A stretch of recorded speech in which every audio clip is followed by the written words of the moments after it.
Well, hello everybody, back again with SAFC Fan TV. And tonight we're going to talk all things Sunderland, of course. And on the channel we have Jacob. Jacob, how are you doing? Not too bad, mate. Not too bad. Haven't been in long from work. Come back to reading an absolute disaster show from the minutes released by the Red and White Army with the Sunderland board this week. But that will be another special episode we'll cover on this channel. What's caught your eye so far? I've not had time to read any minutes because I'm just sort of getting under here. All I'll say is the response from the club based on how they handled the Tyne and Weir derby, a disgrace as far as I'm concerned. Oh, it's juicy. I like it. I like it a lot. Right, cheers, Jacob. Right, so Mike, how are you doing, Black Cats Nation? Are you fitting well? Yeah, not so bad, not so bad. Been at work all day. I say work. I've been sat in front of the computer doing stuff for Sunderland all day, but you know. Are you working for Sunderland, do you? What position no, is that? no, just stuff for the channel. Just doing research and stuff like that, trying to figure out where all our money's gone. All right. Happy days. Yeah. Not on players anyway. all good, all good. And I did glance over the minutes as well. I have nothing to say on it apart from there's no issues that we've got addressed. So, well, you must be quick reader. How can you glance over the minutes in like 5 minutes? It's unbelievable. All them pages. I mean, it's on my phone and the letters. I need glasses for them ones on my phone. I have to get my laptop open later on. That's it. It must be boring minutes. 5. Jacob's yawning. Long day, mate. Long day. And these minutes, I should say, reading through them, they're sending me to sleep. Honestly, they're just boring, to be honest. Into the responses made by the club. Nice, okay. And on the channel we've got Jack. How are you doing, Jack? Yeah, not too bad. It's another interesting week following Sunderland AFC, isn't it? It's never boring. That's one thing for certain. Plenty to discuss, and yeah, looking forward to it. Do you not wish we had a boring week, Jack? 1 week. A boring week, yeah. I said it a few times. A couple of boring seasons, you know. Maybe not so much boring in the Championship, but if we get promoted, a couple of boring mid-table seasons where stability and all that, you know. But yeah, it's never like that. Unfortunately, it's not in our DNA as a football club for it to be boring, is it? Definitely not. Right, so we'll start with Mike tonight. Mike, we're going to quickly go over what happened today in the press conference to do with Mr. Michael Beale. Have you seen the press conference, Mike? I saw the first edition of the press conference where it was set away and then the stadium, they had a blackout and it all cut off. It was great on social media because everyone was saying even the cameraman got bored of him and turned him off, and he talked the lights to sleep and stuff like that. But yeah, he's an excuse architect, isn't he? That's what he is. He's just literally coming up. I think he feels hard done by, like he's done nothing wrong. And I know the fans have jumped down his back with this Beale out stuff, and maybe that is a bit harsh, though, how much stick he's got. But he doesn't realise it's not the results; it's the lack of passion, it's the lack of effort, it's the lack of tactical knowledge. It's what we're not seeing that is the issue. Right. So was there really a blackout, or was that just a load of bollocks? I didn't even know that. Yeah, I got one of the lad we had on Copley, who we had on the channel not so long ago, retweeted a post of one of the journalists took a photo. It was all in the darkness there. Was Speakman on the background just turn the lights off for 5 minutes just to pretend there's a blackout? Yeah, he's probably saw he's looking like an idiot more. Quick, pull the plug. So your overall take on it? What was your overall take on the sarcasm as well, then, Mike?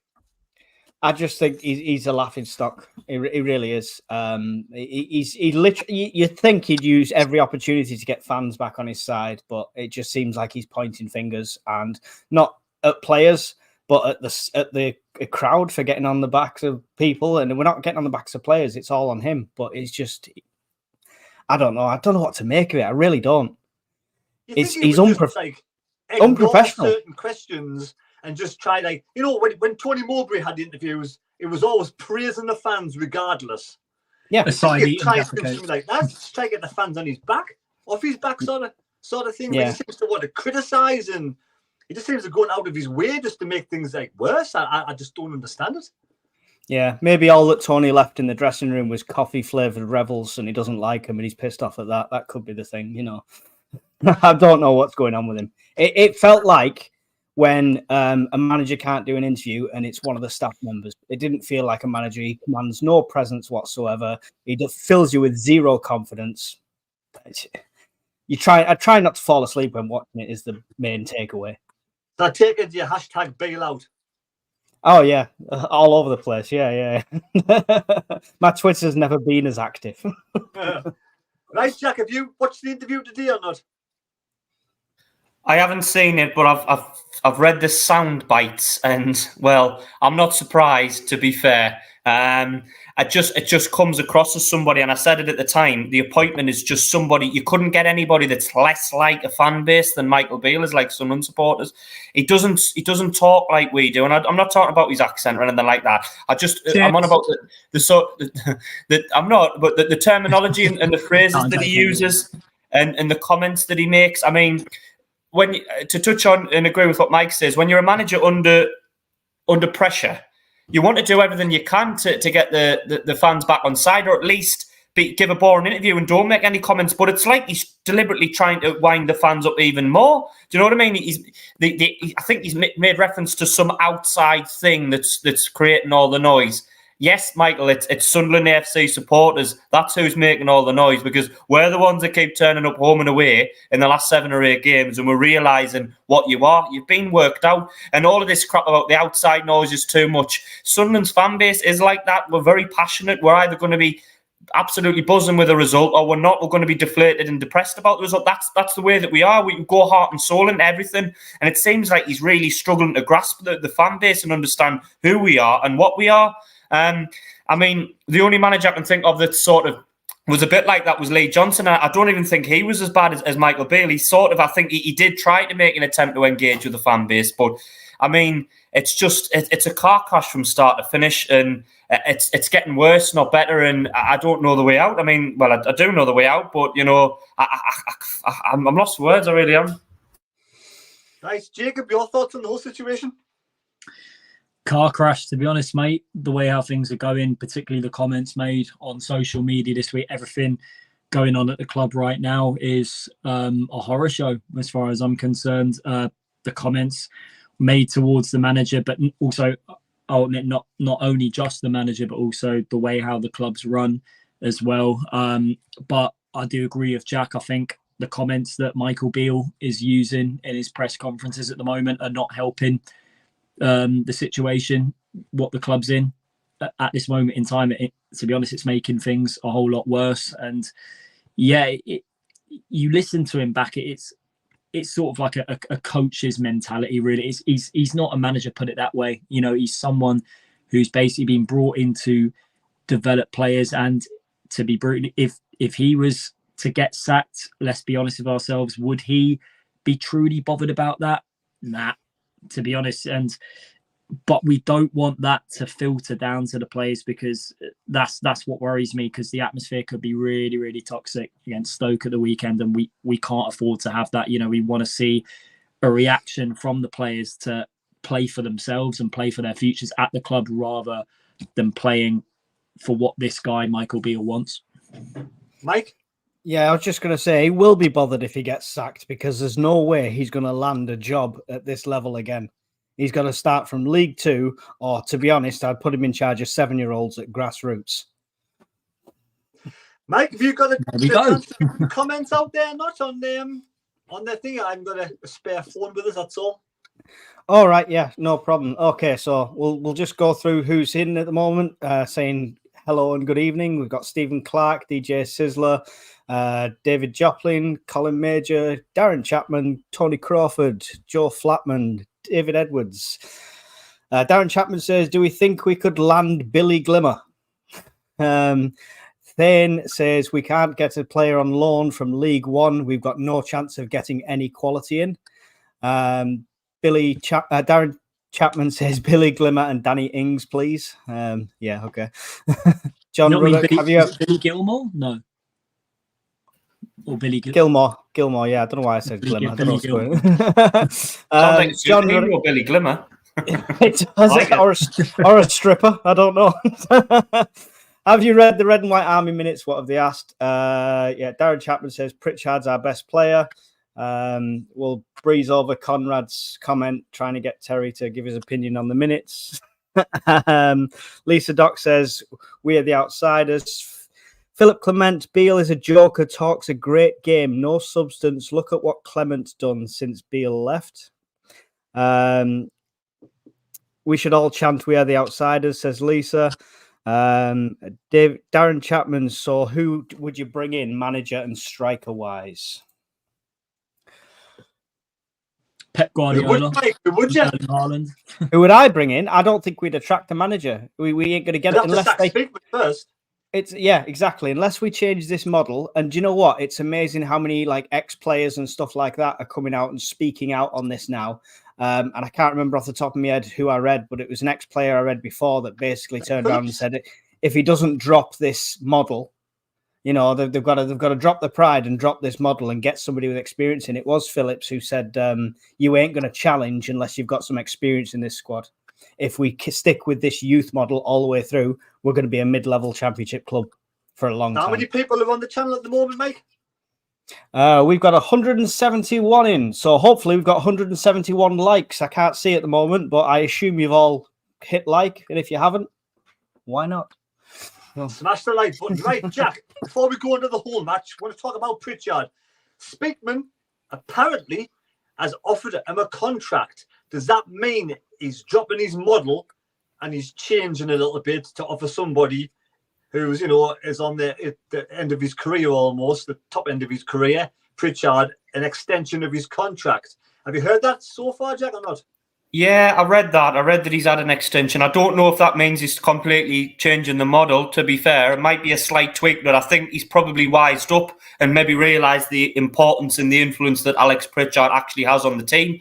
And maybe he's actually spoken to people within the club, whether it's the other players or coaches, and they said, actually, Pritchard, he's pretty much invaluable at the minute, you know, not just his technical ability, his experience. And for once, it looks like if he's true, and I'm not sure how much you can trust Speakman, because I personally don't think you can too much, but if it's true what he says, then that's probably the best decision, or the only thing that Sunderland AFC's got right in the last 2 months, maybe giving him a contract that makes absolute sense. I would imagine it'll be a one year contract, but that's more than enough. And maybe put something in there whereby if he plays a certain amount of games next season, it triggers another extension. I don't know, but it just makes sense, doesn't it? Pritchard on a new 1 year contract extension, it just makes complete sense. So I'm happy.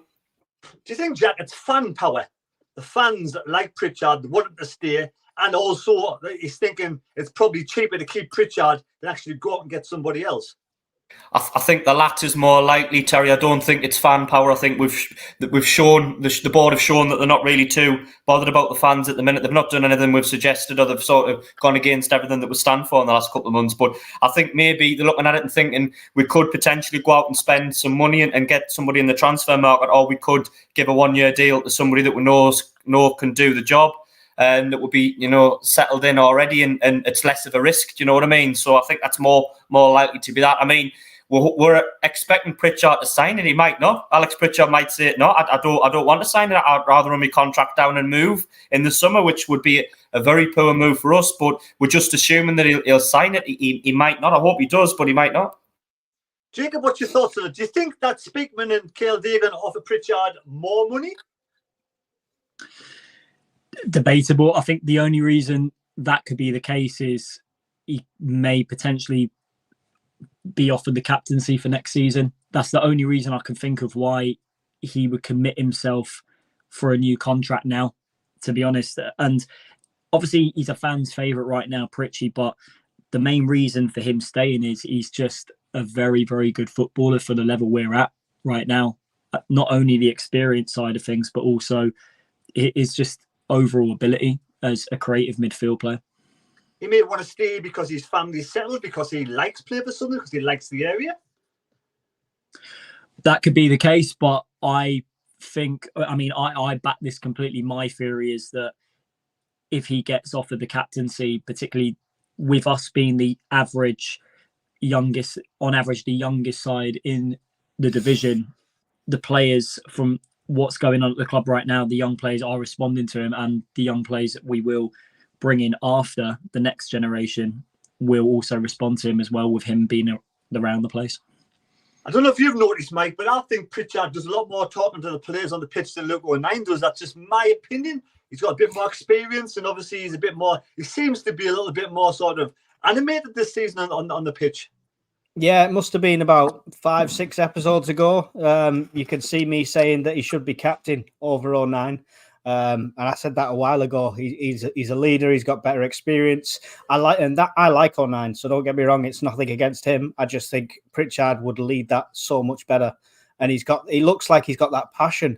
Even when we're like 1-2-0 down in games, he's still the one chasing every single ball, putting everything in. He's an absolute workhorse, and that's who should be leading a team.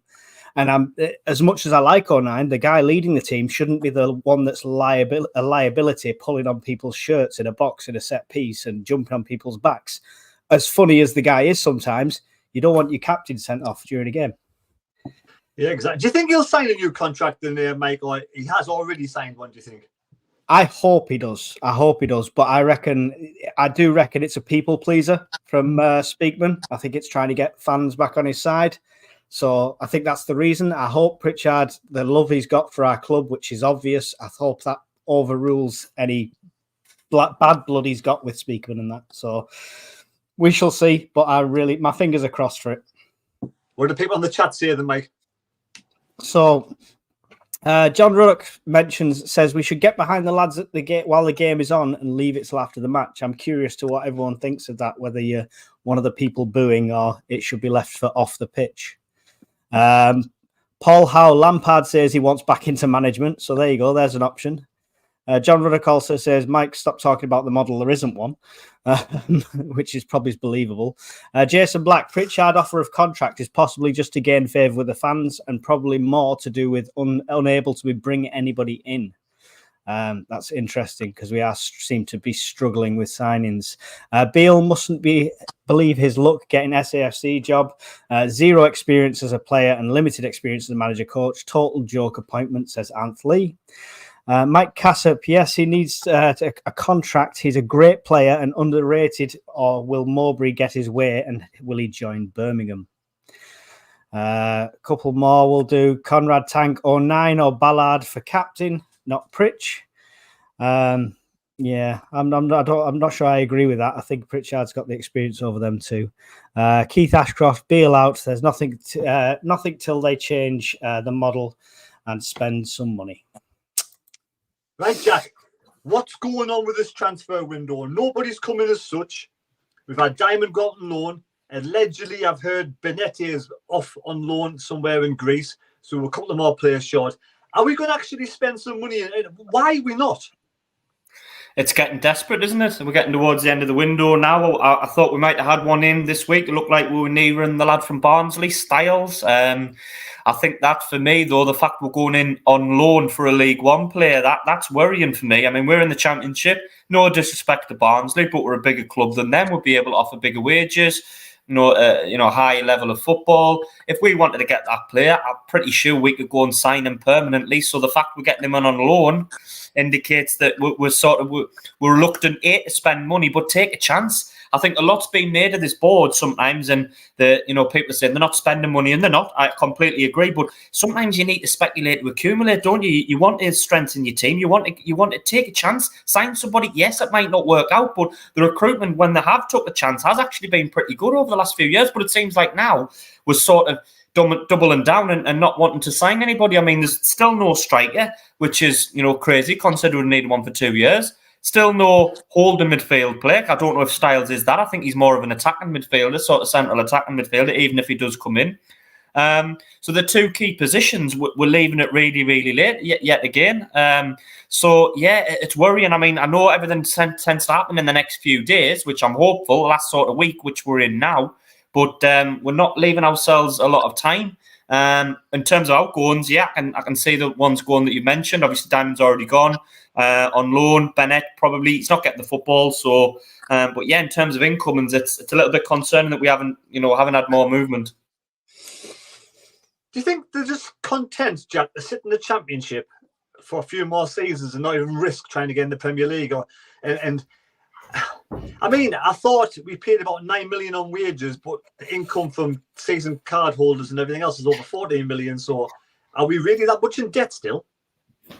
I don't know. I mean, you might know a little bit more about the club finances than I do, Terry, but I certainly think that they're not going to push the boat out too much, which just seems strange to me because I don't think we are. I said it last week. I don't think we're that far away from being a team that could potentially, if we get it right, challenge at the top end of this league. We're not there yet. We're maybe a year and a half, maybe 2 seasons off that yet, but at least try and make attempts to get there. Now, they may say, well, we're there already, but I don't think we are. I think there is a lot of work that we need to do to turn us into a team that, you know, is an automatic promotion team or even top end of the playoffs. I think really we'll be absolutely ridiculously unlucky, to get into the playoffs this season the way we're playing. I think the teams are improving and strengthening and we're not. So I think they are to a certain extent, Terry. I agree. I think they are happy to just stay steady and settled and not really go out and try too much to improve, which I can't really understand because the potential's there. And we saw last season how far we can go, which, you know, I just can't understand the thinking. Right. Jacob, what's your thoughts on the transfer window and the same sort of questions I asked Jack there? Well, Jack sort of summed it up really. I think you know the state the club's in right now when the most promising bit of transfer news is us only getting a League One player on loan. That sums it up right now. That's been the most promising bit of news we've heard. This Styles geezer from Barnsley, and he's not even a key position we need right now. I mean, don't get me wrong, he's probably a talented player, but I think where does he play? Wing back? Apparently, it's midfield, left back, right back, wing back situation. But apparently, I think the whole thing's fallen through today for some reason. I don't know why. Well, does that indicate? I mean, the only reason I can think we were going to bring Styles in is would Dennis Serkin not kick a ball for the rest of the season, or has there been a significant breakthrough where we could see Serkin play again in the near future? I'm not so sure. I think after a utility player to cover 2 or 3 positions because that's going to be cheaper. Yeah, that could be true, Terry. That's a good point. Have they got any ambition? Come on, really, let's have a good chat. Have they really got any ambition? Are they pulling the wool over our eyes with this 5-year plan? Who wants to go for? I can sense Mike and Jack wanted to chip in there. No. To be honest, I was going to say about the transfers and stuff. It's really annoying that they're penny pinching so much. I only wanted to come in because you mentioned the debt. As of March last year, I think it was £15.1 million of debt. The debt is not a debt like other clubs where you've got a loan and you're paying interest on it, so it's part of the outgoings. The debt is to the owners. The owners and shareholders have agreed not to take any money or interest out of it. It's going to be given back as shares. So that debt is costing us nothing. So don't take that away from Ross Stewart's money, from all the gate money, from the highest attendance in the league, all this money coming in. That debt's got nothing to do with it. And we all know the club's made cutbacks with, like, we don't have people on the ticket gates anymore and stuff like that. So their costs must be less than last year, surely. It's madness. So is the smoke screen to do with the debt why they're not buying players, and you think they make? Definitely. It's not even a smoke screen. You can find it on the Sunderland website that tells you this. And it was Speakman himself that signed off the accounts 2022-23 and said that no money's taken out, no interest, and it'll be written off, this debt. This debt will go without costing us anything. What about the upkeep of the stadium? And I think that's going to cost a lot. I mean, apparently we don't even turn the hand dryers on. Right, but even if you are upkeeping a stadium, that's all well and good, and it's going to cost money. But the running costs have not changed that much from last year. Obviously, your electrics and gas has gone up. We've all felt the pinch of that one. But the running costs are not going to change that dramatically from last season to this season. And we're paying out $7 million less this year in wages than we were last year. And last year, we made a $5.1 million net loss.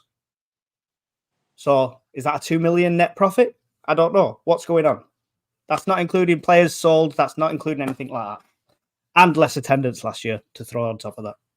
You have done your homework, Mike. Well done. Round of applause for you. Absolutely spot on. Yeah. What's your thoughts on that, Jack?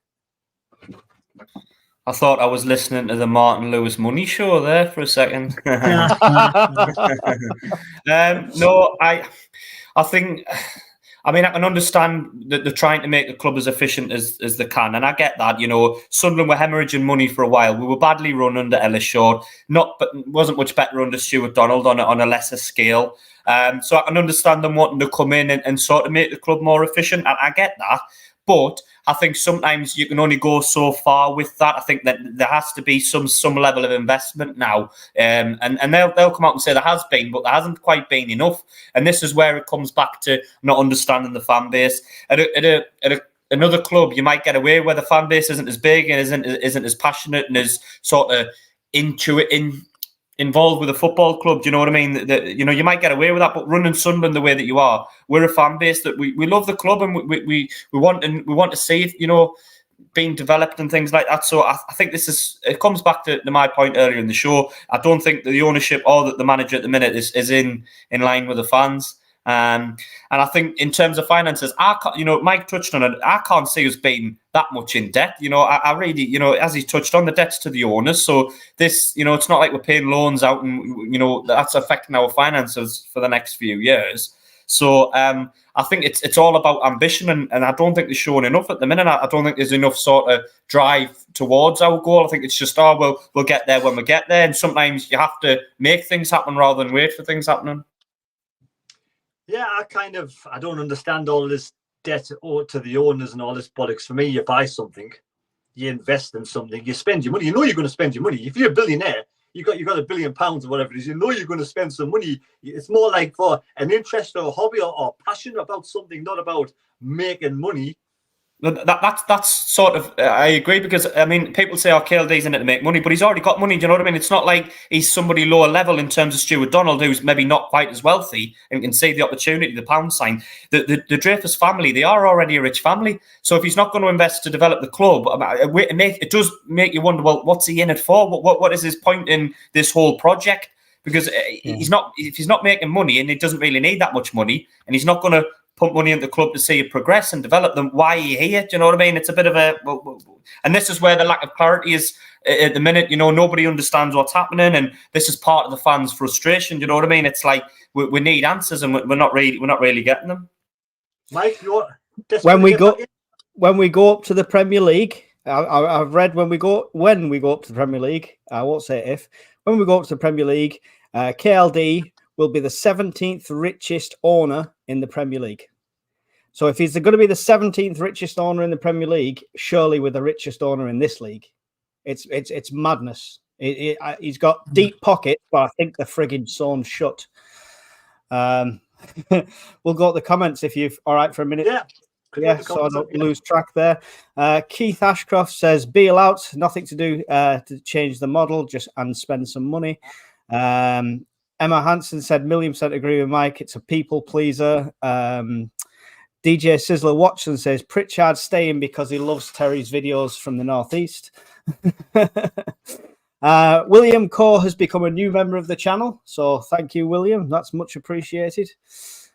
Stephen Clark, even Dwight York said it was unfair that Beale was appointed with his track record, and the likes of him were not given the chance. Would you have Dwight York as a coach manager? Glenn Jones says Styles not coming. That's I don't know if he's got a source on that or it's just his hunch. Stephen Clark, every transfer window we always leave it late. This is what I think, especially when we need players, nothing new. I'm going to just jump out and ask you something there, Terry. Do you think we purposely leave it late for the amount of drama we seem to have on deadline day in the last few years? Do you think they do it on purpose? Is that a publicity thing? Yeah, I think no, I don't think it's a publicity thing. I think they leave it late because I think they just don't want to go out there and spend a lot of money, especially on this kind of on this January transfer. They're trying to find the best deals again to save money, scrimp and scrape. And a lot of people throw this out there saying about the fair play rule. You know, we don't want to get into the situation of Reading and all that, but we make a lot more money than the likes of those teams. I'm sure we must make the most money of one of the most teams in the championship. You got Leeds, who will probably have a lot of income as well. But I mean, surely we've got to be up there in the top 3 easily. So to spend a little bit more money, I think it's a no-brainer in the transfer window, right? Jacob, what was your thoughts on the whole situation with KLD there we've just been chatting about? you know, Mike summed up his pocket is slammed shut at the moment, and the biggest question is why. To be honest, you know, the guy, we know the guy is it minted behind the scenes, and obviously he's inherited a lot of money from his father as well. I mean, there's rumours that he couldn't access that money, I think, until he turned a certain age. But at the same time, it goes back to Jack's comment. What are you in it for, really? I mean, is this project something that you're seriously passionate about, where it's not going to require so much funding? It's going to be a 5-6 year plan, but what's going to be the end result of that 5-6 year plan? That there's no actual clarification on that. I mean, there was stuff going on about the club were eyeing up promotion this season, but you've got to back it from your activity in the transfer market, and there's no significant signs of us doing that. Same with the January transfer window. Last season, I think they banked on potentially Stewart staying fit till the end of the season, and you know, cashing in on him probably for a lot more than what Southampton paid for him last summer. But yeah, it wasn't to be. I think even if Stewart did stay fit and didn't get injured in that Fulham game, he may have left in the latter stages of the window anyway. I mean, it was unpredictable what Sims, with the Sims situation, him going back. But yeah, we handled that situation wrongly as well.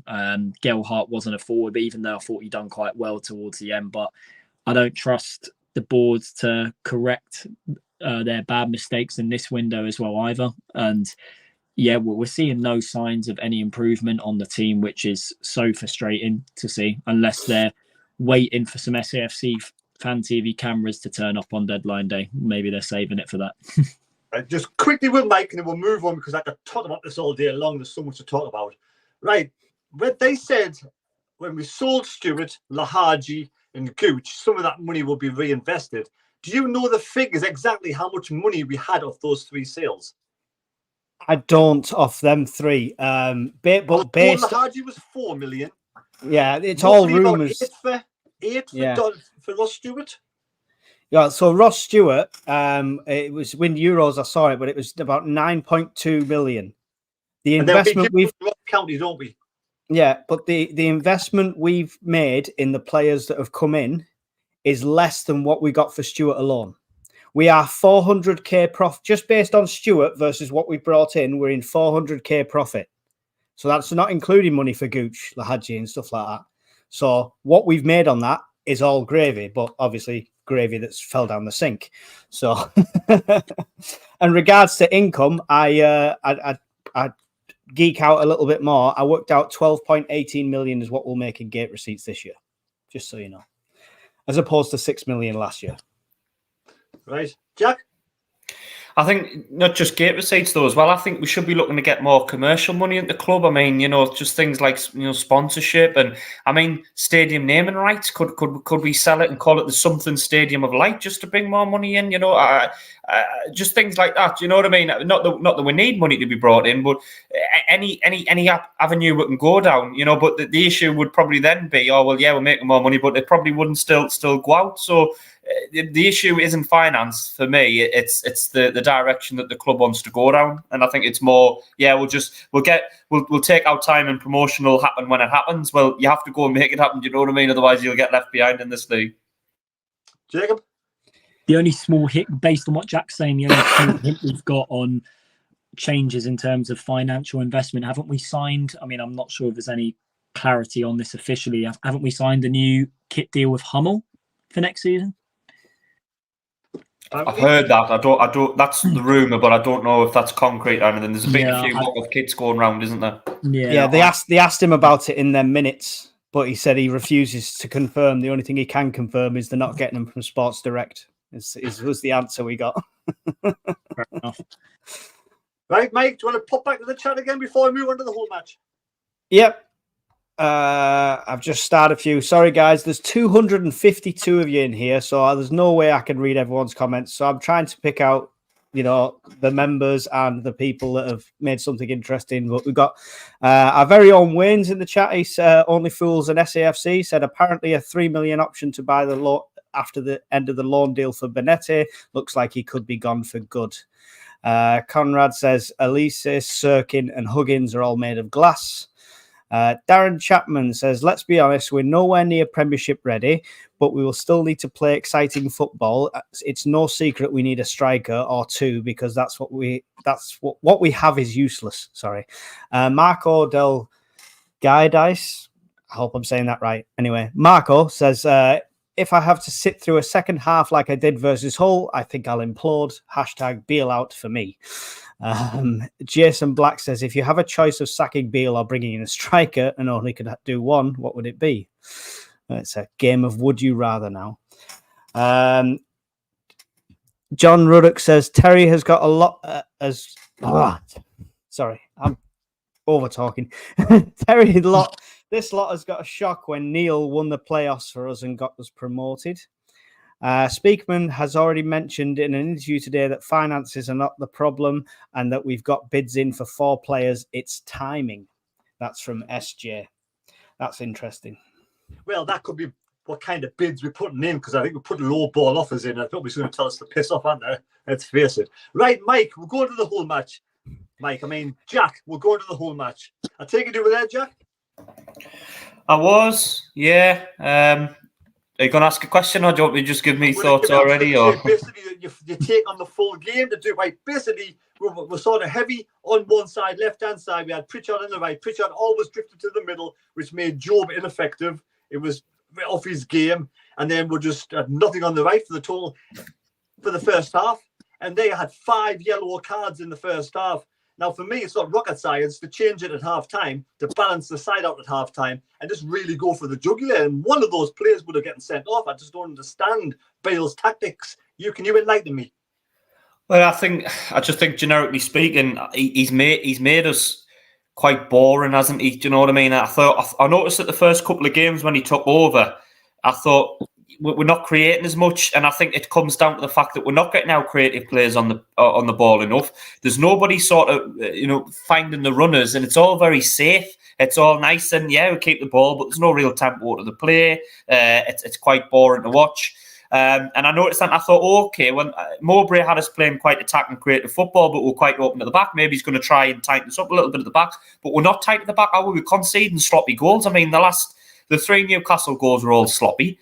The 2 Ipswich goals were sloppy, and the goal that Hull got was sloppy. I mean, messing around at the back between O'Nien and Patterson, they get the corner comes out, and the lad stood there, and yeah, it's deflected. You could argue it's bad luck that it's deflected, but the whole reason to make a team tight at the back is to try and the whole reason to try and set up that way is to try and make us tight at the back and stop conceding sloppy goals, and we're still doing that.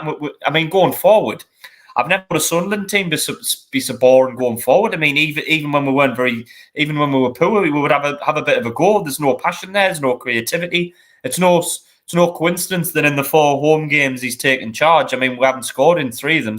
There's only Preston who've scored in at home under him. So, yeah, just really, really poor. Not much to talk. I mean, it wasn't a great game, but to lose a game like that's even worse.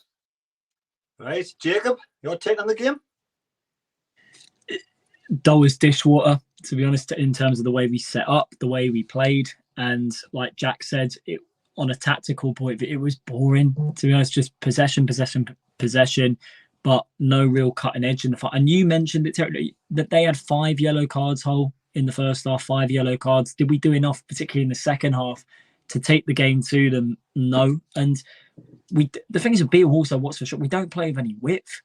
And his excuse will be, oh, well, we've got our other best winger, Patrick Roberts, out injured. But at the same time, he dropped Abdullah Bar on Friday. Bar, who's had recently 2 decent performances coming on against Newcastle for those few minutes in the derby, but also his performance away at Ipswich, where he got an assist for Clark's goal and had an effective first half display.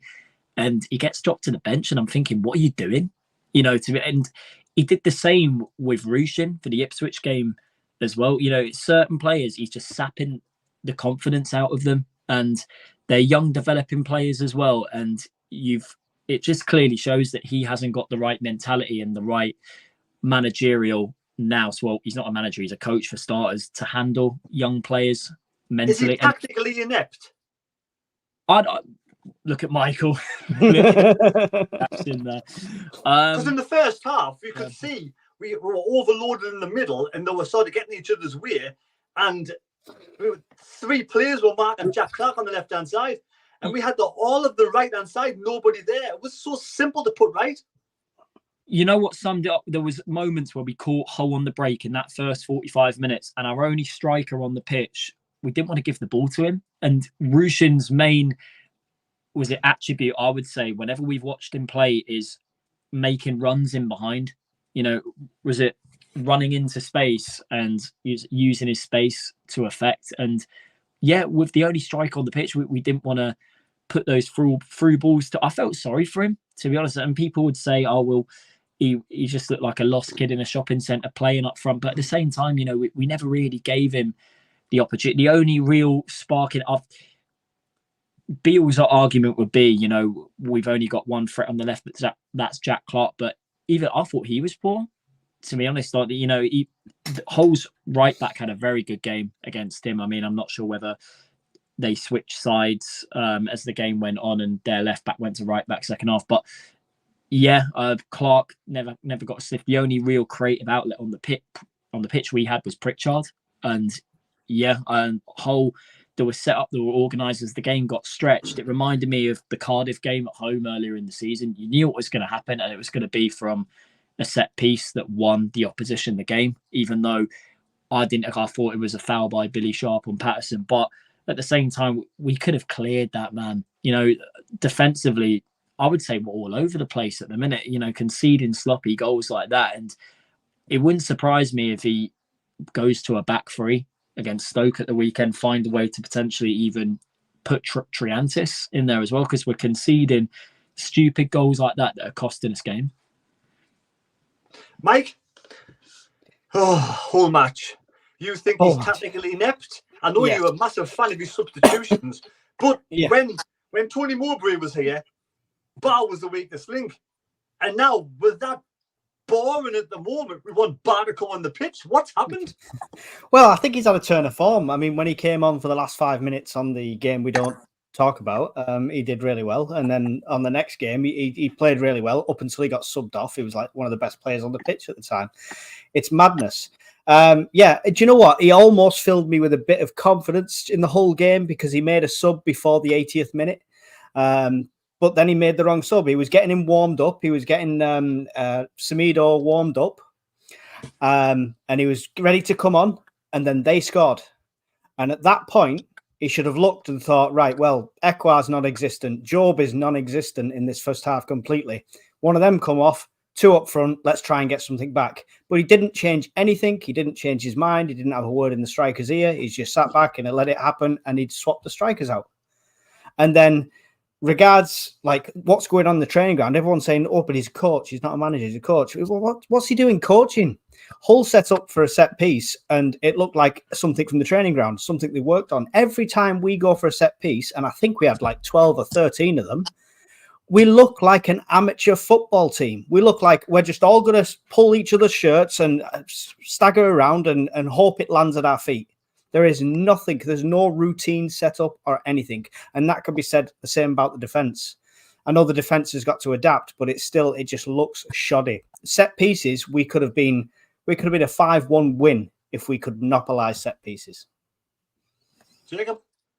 Well, even if, like, for example, the Preston game, even if we're out of sight by half time, say like winning by 1 or 2 goals, you know, what sums up BEALE? He's a 45-minute manager. He's not a 90-minute manager. You know, if we, I mean, the chances are very unlikely, say we're somehow 2-0 up against Stoke at halftime, we'll sit back and invite pressure. And I know we got Preston, you know, it was in the Christmas period where there's a lot of tired legs amongst the rest of the sides in this division. But on a good day against a better side, you know, that they would have picked off our players second half and taken advantage with the energy being used and the poor tactics used by BEALE.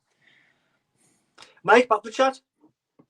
Yeah, okay. Back in the chat, I'll just pick out a couple because I don't want to be slurring by the end of it. Ben Allison, who's a new member to the channel as of last week, I believe, he said Job needs to rest against Stoke. I think that's a common. A lot of people are saying the same thing. He won't, no. He won't.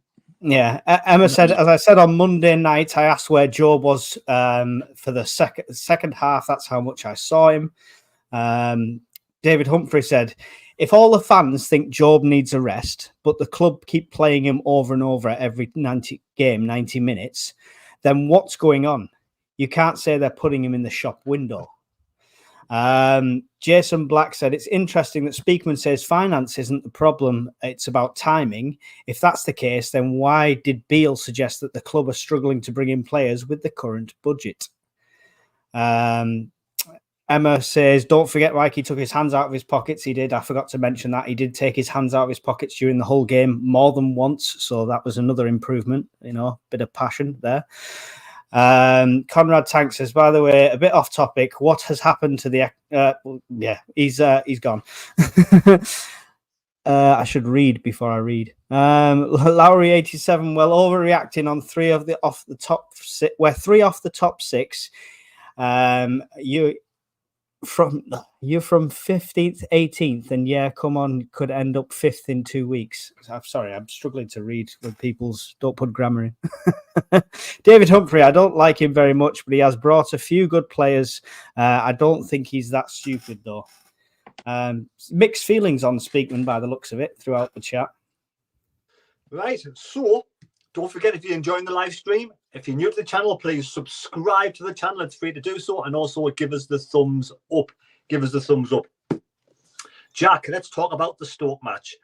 We need to change something. Do you think Beale has the coaching ability to find a way to bring strikers into play?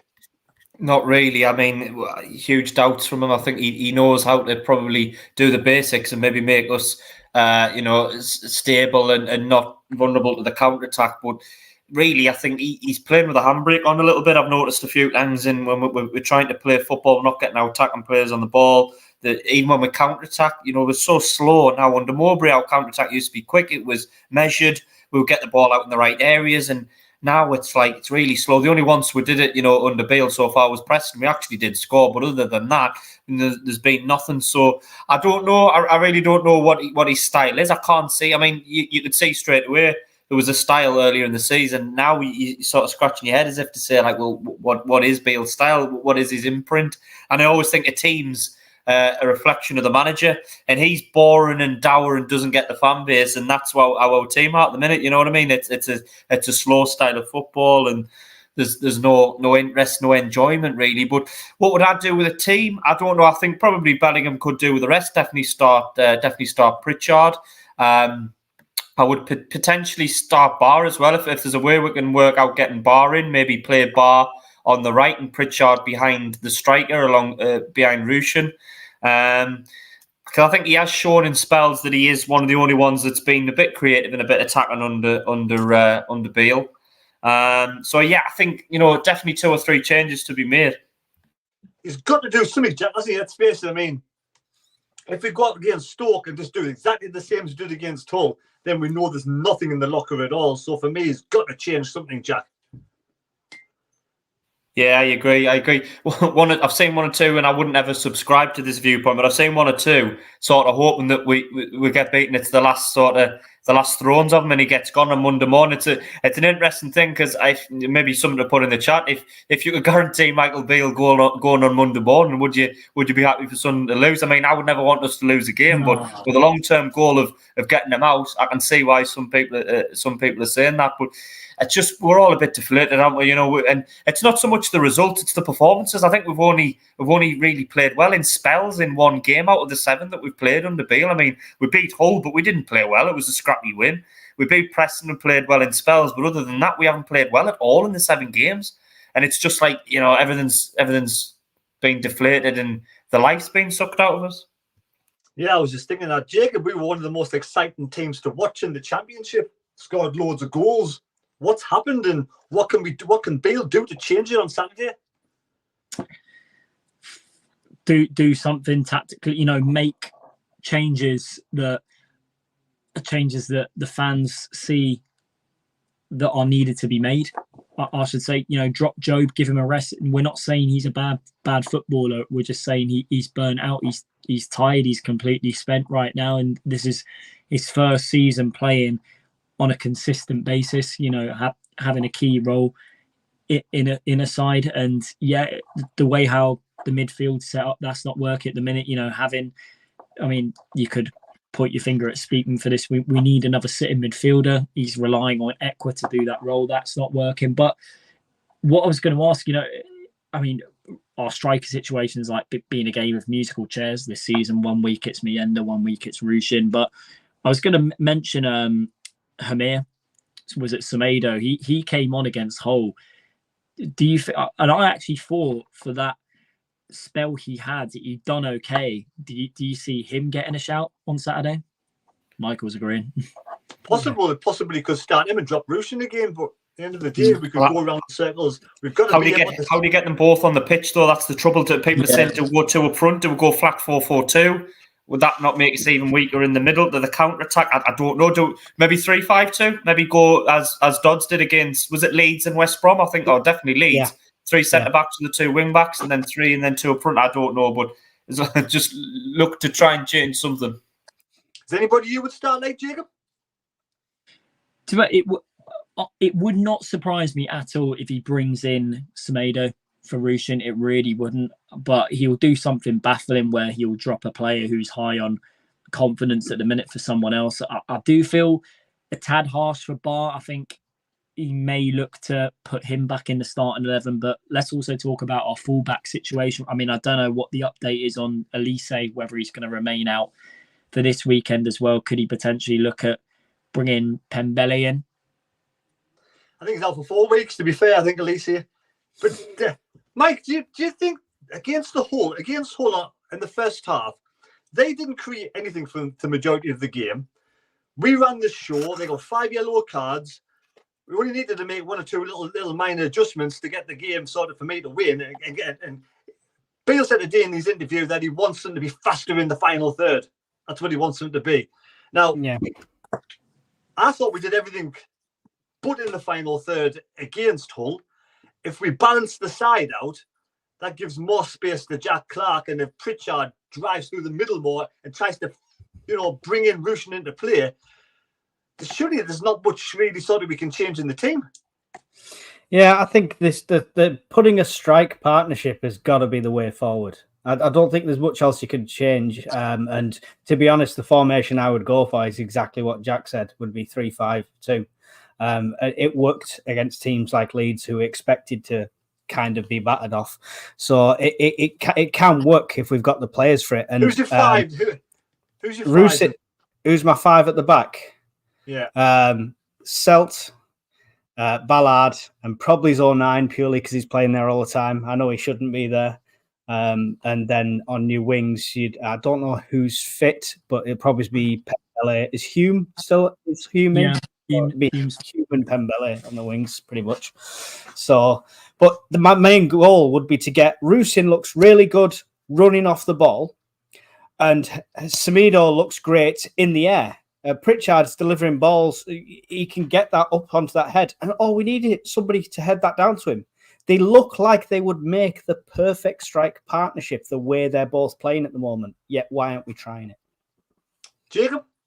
Another thing also, I don't know whether you lads agree, we've got to find a way to play Ekwa more in the final third rather than in a holding role. You can see what he can do in terms of him high pressing in the fight. And what typified him was there was 2 brilliant performances. From one was that Luton semi-final first leg last seat where he pressed Luton's backline the whole time, won every single second ball he was meant to win, and also the Southampton game earlier, that typifies the player we signed him to be, winning the ball back and providing obviously the goals he did on the day.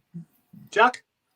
I was just going to say, in reference to Jacob's point, getting Ekwah a bit further forward, I completely agree. I think his athleticism, he's one of the only players that can carry the ball. He's got a bit of physical presence. He might even be a goal threat from shots outside the box, but you can only really do that if you've got an out-and-out hold midfielder, and this is what I've touched on in a couple of weeks. I mean, people talk about we need a striker. Absolutely, we need a striker, but we are absolutely screaming out for a proper defensive midfield player, somebody to sit in front of the back four, to allow the other two, if it's Neil and Ekwah or just Neil on his own, Ekwah on his own, however, to allow them to pick the ball up and go forward from there. You've got that steady platform in front of the back four, and we just haven't got that. So asking Ekwah to do that and then be the athletic man carrying the ball forward and everything, we ask quite a lot of them. I mean, we know what Dan Neil's got at, getting the ball and playing out, and he's probably the best in the team at doing that from the middle.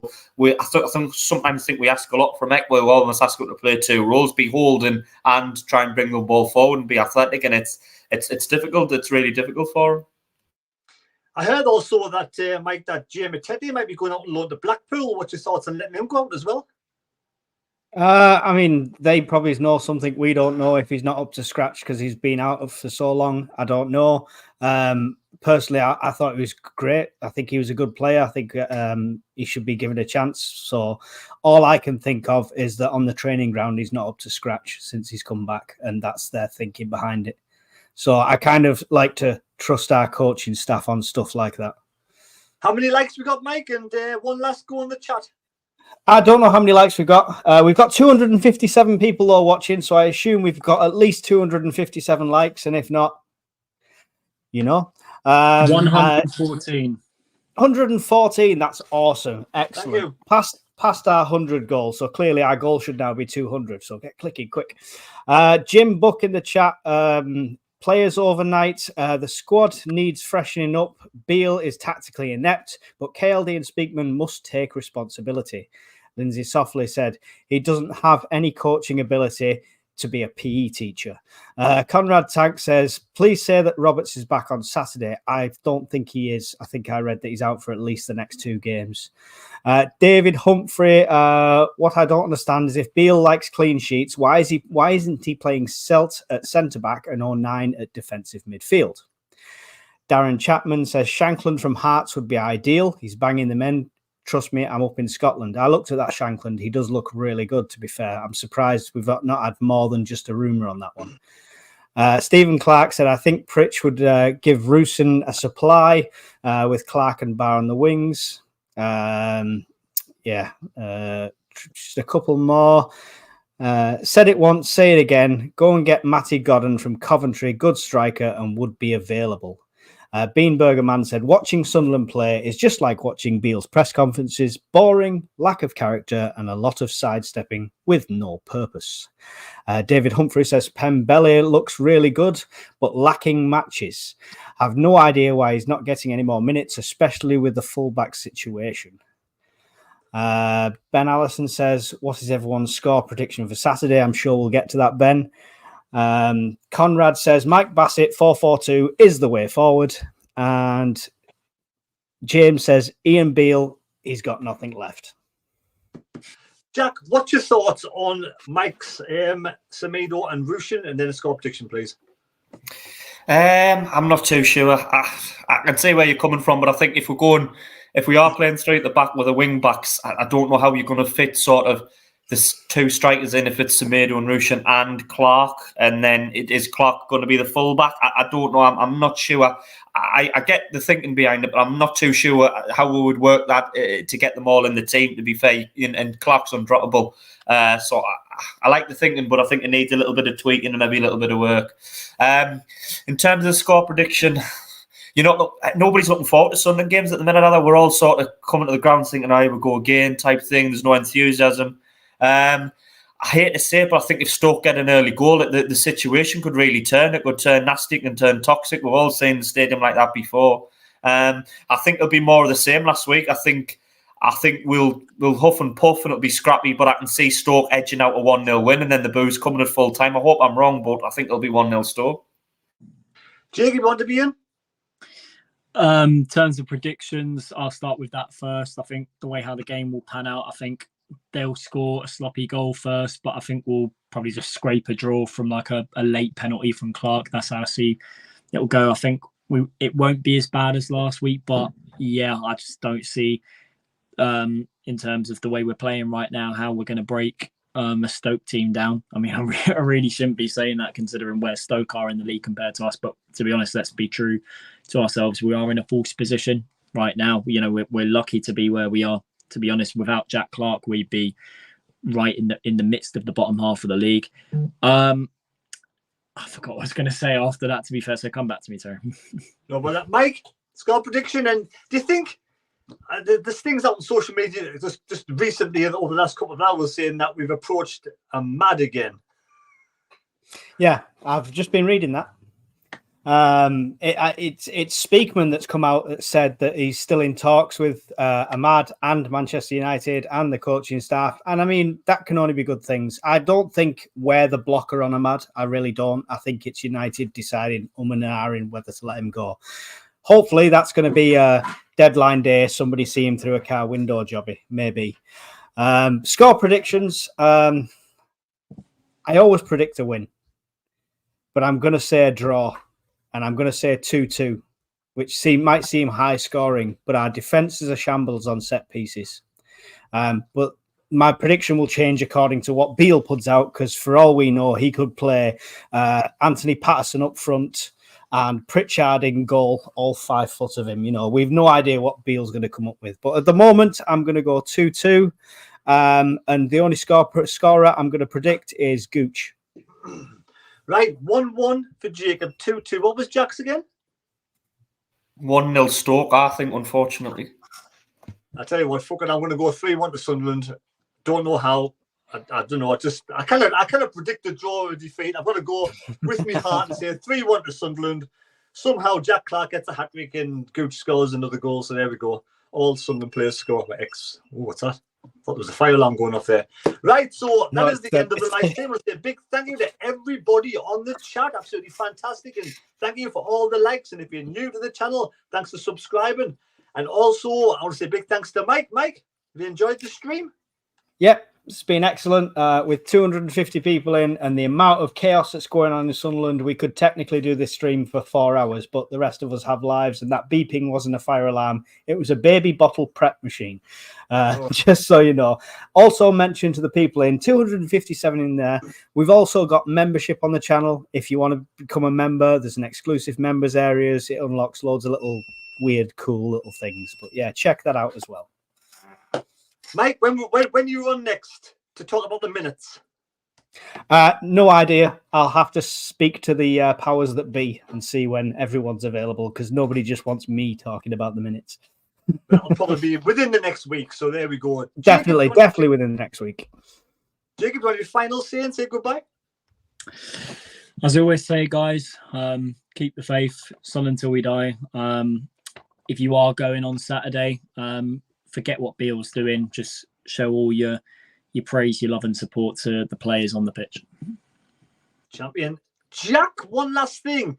You didn't agree with Mike's formation or players he was starting, players he was having. Who would your team be on the formation that you were saying?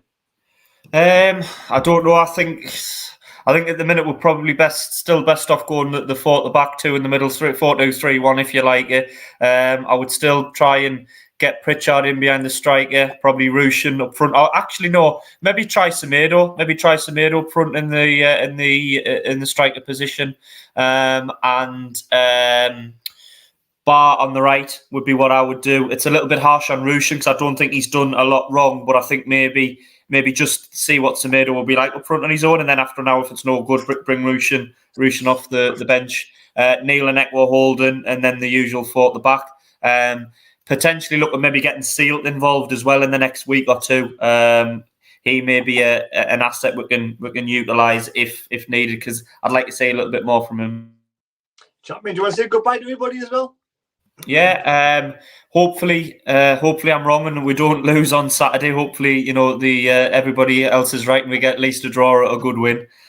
Thanks everybody for watching. As I always say, commenting and watching will just be 4 blokes talking ourselves if we didn't get involved, as I always say, if people didn't get involved. And I'll say everybody later, lads and lasses. Again, thank you to you 3 for being on the channel tonight, and also for everybody for watching. Take care. God bless me. God go with you, and we'll see you next time. Goodbye.